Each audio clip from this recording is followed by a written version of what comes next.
Welcome to Lisbon. Thank you. So for everyone out here, we have with us for the first time in Lisbon. The first time in Lisbon. Amazing.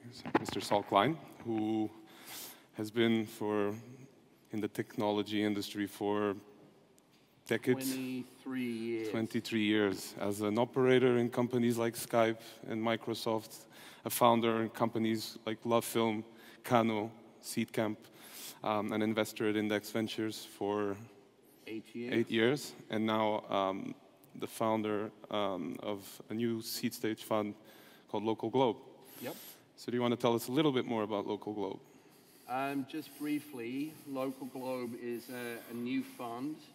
There are 8 of us at Local Globe. We started last summer, and the idea is to create a seed fund. We just do seed, we don't do Series A, and we are pretty much focused on London. So 85% of our capital is focused on London, and we're doing the same thing really we've been doing for the last 16 years in seed, which is looking to back really ambitious founders who hopefully can build really big companies. Some of the seed investments we've done in the past, I guess, include Last Minute, Zoopla, TransferWise, Moo, Mind Candy.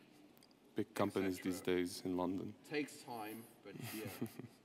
And I guess as a segue to what Local Globe is, supporting early stage entrepreneurs in London, but obviously in other ecosystems as well. Be interesting to, as not only an operator in companies, but an operator in the build-up of the London ecosystem, what your thoughts are and how that ecosystem developed. I think we had a conversation where I mentioned you that Lisbon is now a peripheral ecosystem, and founders really need to thrive and navigate the waters to stand out and be one of the A players in Europe or worldwide. It'd be interesting to hear your thoughts on how what were the key ingredients to the development of London, which, as you said, was the peripheral, or was seen as a peripheral ecosystem vis-a-vis the Valley, for example, and whether those ingredients are actually applicable to an ecosystem like Lisbon, or if we should have our own identity, and if so, what sort of identity should Lisbon build? Who here feels peripheral? No one feels peripheral, so it's not a problem. Lisbon is clearly the most central ecosystem in the world because either everyone's asleep, or they don't want to respond, or they don't feel peripheral. Should we try again? Does anyone here feel peripheral? A couple of people. So yeah, to be honest, I think London is a peripheral ecosystem today. I was talking to Reid Hoffman a couple of weeks ago, who is a pretty smart guy about networks. Mm-hmm. And his argument is that if you want to be part of something, you should go to the place where that network is densest. Mm-hmm. So that would basically argue that every technology ecosystem in the world is peripheral, other than the Valley, because obviously that's where it's densest, that's where the biggest companies are created. They probably will be, other than in China, for the next 20, 30 years. But I think, it depends what type of a business you're trying to... Is this better? Hello? Can anyone hear me? Are there more people who feel peripheral now? No. Yes. Okay, you can hear me better. So, basically, his argument is go where the densest networks are. And I think, if you want to do a hardware startup, the densest network in the world is Shenzhen. If you want to do a software startup, the densest network in the world is the Valley, and will probably remain so for a long time. But I do think it is really important that hubs create their own identities and stand for something. And we were talking about this earlier today, but I think one of the key ingredients of any successful ecosystem is diversity. And, you know, Silicon Valley, I think, has over half of the founders in Silicon Valley were not born, never mind in the Valley, but in the US. And, you know, one of the good things that Europe still has going for it, and London and the UK still has going for it, hopefully beyond June 23rd, is that, you know, London today is an incredibly diverse city. And I think one of the things that excites me about Lisbon is that, you know, it feels like historically a diverse city, and increasingly a city that is inviting people in from all over Europe and from all over the world to participate in the ecosystem. So I think, you know, ecosystems can, you know, can grow themselves by being open, can stimulate diversity, but at the end of the day, you know, we need to be realistic. If you want, it's not about being the next Silicon Valley. It's about realizing what Lisbon can be, or it's realizing what Berlin can be, or what Stockholm can be, or what Tel Aviv can be, or what London can be, or what Cape Town can be. And I think, you know, we know for a fact, and certainly we saw this at Index, where we had investments in around 39 cities. You know, there are great companies that get born in cities all over the world, and certainly all over Europe. You know, Silicon Valley doesn't have a monopoly on great companies. It just has a virtual monopoly on $100 billion companies. True. But I guess we're still hedging our bets, particularly 85% in London, the rest hopefully Europe-wide. So shouldn't we just be putting our bets where the network is stronger? I think it's at different stages of your company's evolution. It's important to plug into different ecosystems. So, you know, there are many entrepreneurs that I've worked with over the last 20 years who have felt at different times in their career that they needed to go to the Valley. And I would never discourage an entrepreneur from building a network in the Valley, because, you know, some of the most important tech companies in the world are there, some of the most important investors in the world are there. And it's really important, if your ambition is to build a $10 billion, $50 billion, $100 billion company, that you understand, A, how those people work, how they think, what's important to them, how to speak their language. But at the end of the day, you don't necessarily have to build your business there or all of your business there. So I think, you know, at different times in your company's evolution, it makes sense to be in different places.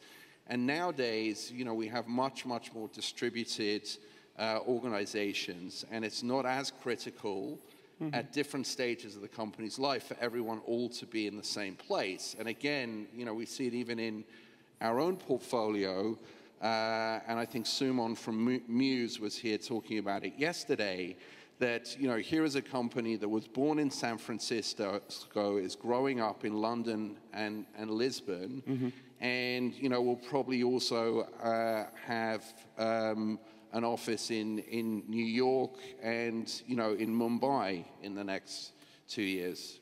Mumbai, yes, maybe? Bangalore. Not so good for content, but maybe. Okay.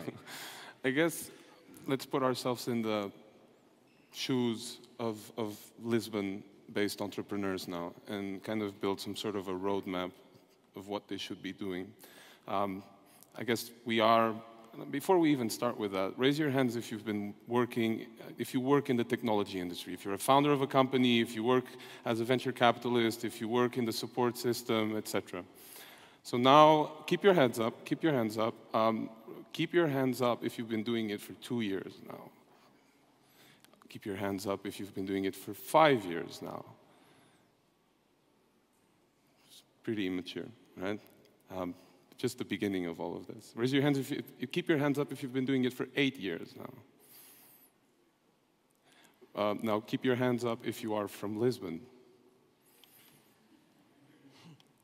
We can see that it's, we're just at the beginning of What's this. interesting for me is like if you cross the 5 to 8 year threshold, you can't go back because everyone kept their hands up there. Exactly. Look, I think that basically, you know, we live obviously in a very connected environment.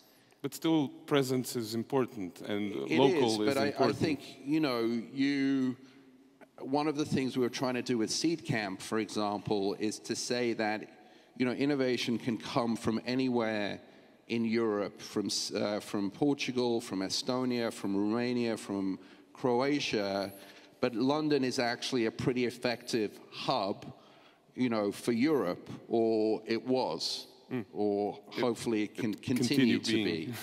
And I think it's about, you know, making those connections. So nowadays, if I was starting a company in Lisbon or if I was starting a company in Milan, you know, I would want to, you know, probably work with the smartest angels in my local ecosystem, making sure they don't take more than 20% of my business, because most local angels look for 40 to 50%. So if anyone wants more than 20% of your business at the seed or the pre-seed stage, walk away. And then, you know, also go with people who have the best connections into the top markets for funding in Europe, which today would be London, Berlin, maybe Paris, maybe Stockholm, maybe Tel Aviv, but really sort of London and Berlin. And then, you know, when you're in London or Berlin, you're looking for the best investors who have the best access to the best investors in Silicon Valley or on the East Coast, or, you know, probably in the next 3 to 5 years also from China. But how does that relationship get built, right? Because we're heads down on building the company, either talking to the first users, building the product and launching it. At some point, you need to start building those relationships because, let's say, you get to the point where you are comfortable raising, potentially comfortable raising a Series A.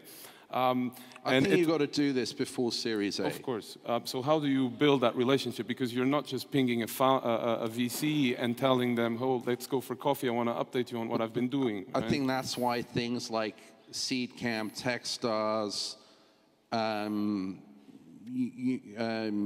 trying to think of the other sort of accelerators in Europe that sort of are helpful at sort of opening doors, but you know, I think that's why, certainly with Seed Camp, why we created Seed Camp is because it's incredibly hard to get access to these networks.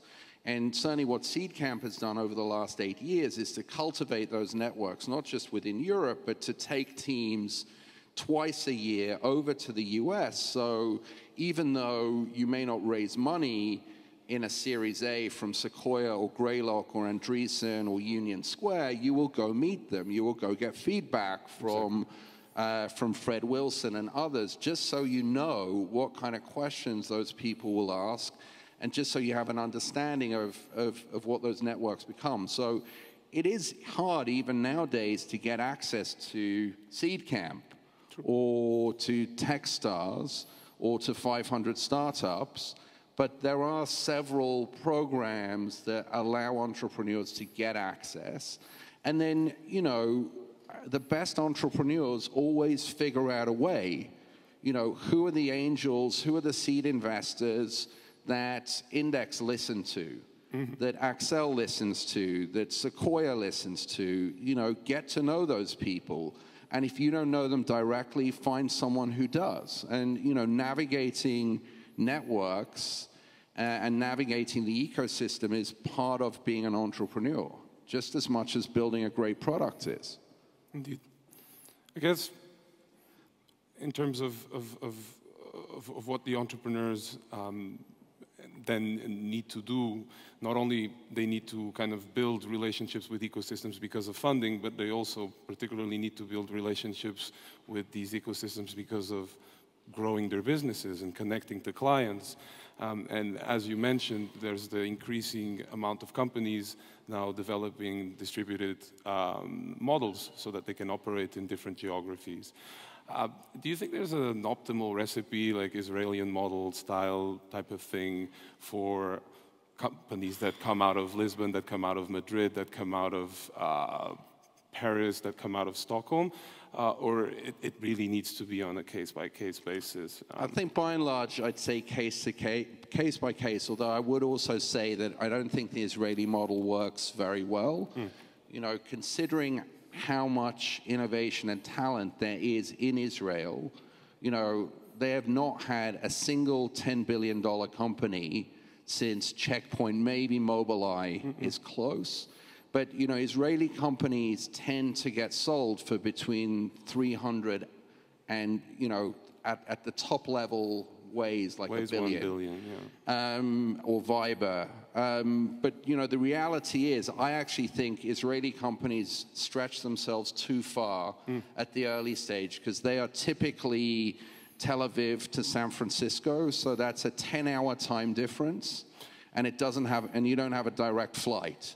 So personally, and again, obviously this is self-serving, I would always encourage Israeli companies to do their Series A with a London-based fund so they can have enterprise customers in the UK, 2-hour time difference, 3-hour flight, and then do a Silicon Valley Series B. And I would encourage anyone basically who is not on the mountain or Pacific time zone to do the same thing, because it's really hard to manage a small company when, you know, you basically have 2 or 3 hours in the day when people can talk to one another.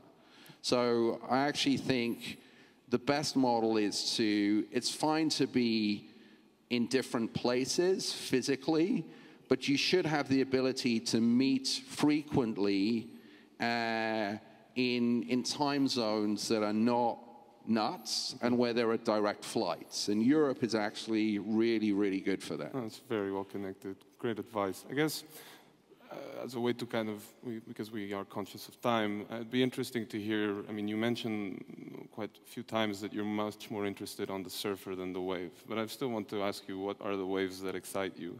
And then as a segue, kind of characterize what that surfer is in the end. Okay, so for just for folks who are not familiar with the analogy, you know, one of the things that we focus on as investors is we say we sort of are trying to not pick the wave, AI, security, cloud, mobile, financial services, etc., because by the time you've seen a wave, pretty much everyone has seen the same wave.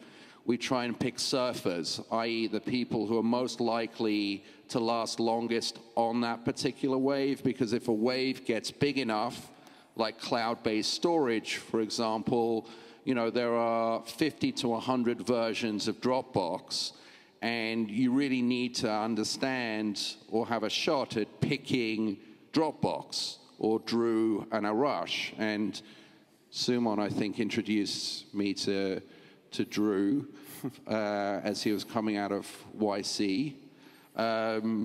So if you're not fortunate enough to have people who know how to be on the inside and find those individuals, I think, you know, the bottom line is that you really are picking individuals who have the capacity to still be standing 5, 10, 15 years down the line. And that's really what we sort of mean by surfers, not waves. When I think about waves... And particularly the ones that Europe might have a competitive advantage on. You see, I don't buy that. I mean, I think the things that where Europe think they've got a competitive advantage, actually, you may find that Africa or India has more of a competitive advantage. So people say, you know, London should be really strong at financial services, and currently it is. But quite frankly, you know, if you're doing a deposit account in Africa where 3% of people currently have bank accounts, the upside is way bigger. If you're doing self-enrollment for tax in India, you know, the opportunity is way bigger, which a YC company called ClearTax has done. So, I mean, that sort of gets me to actually the wave I think is the biggest. And the wave that I actually think is the biggest is the wave underneath your feet. So what do I mean by that? In the UK, the market for property advertising is £400 million. You would think that that would be a really stupid market to build a business in, because that's the total addressable market. The two companies that have built businesses in that market, Rightmove and Zoopla, have a combined market cap of about $7 billion. So actually, the markets underneath your feet, now that technology are ubiquitous, like healthcare, education, transport. I mean, how much revenue does Uber do in London a year? £1 billion. Wow. Wow. Yeah, because it's transportation in a city that needs transport. So, you know, the bottom line is actually, if you focus on problems underneath your feet, education, health, transport, energy, food, those are big markets. Right for disruption. Should we open up for Q&A? If anyone has a question, make it fast. Make it fast. And make it count. Go here. And make it loud. Yeah. Hi, Saul. I like your idea of making sure you have the networks sorted out, so you kind of ride the waves on the networks. My question is, you well known in this space. How do you keep your deal flow from not entrepreneurs who've built and sold companies who you know already, but those upcoming stars, those ones which nobody knows yet? How do you do that?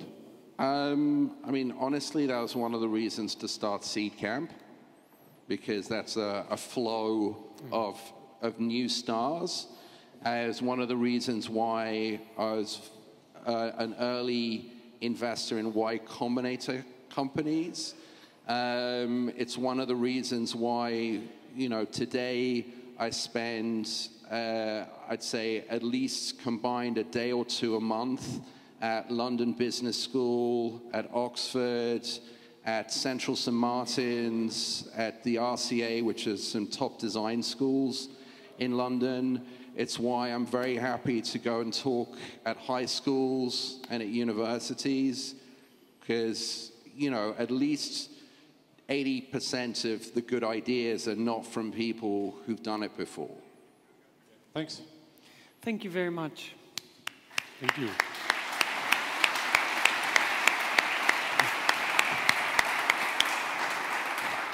Obrigado. Nada.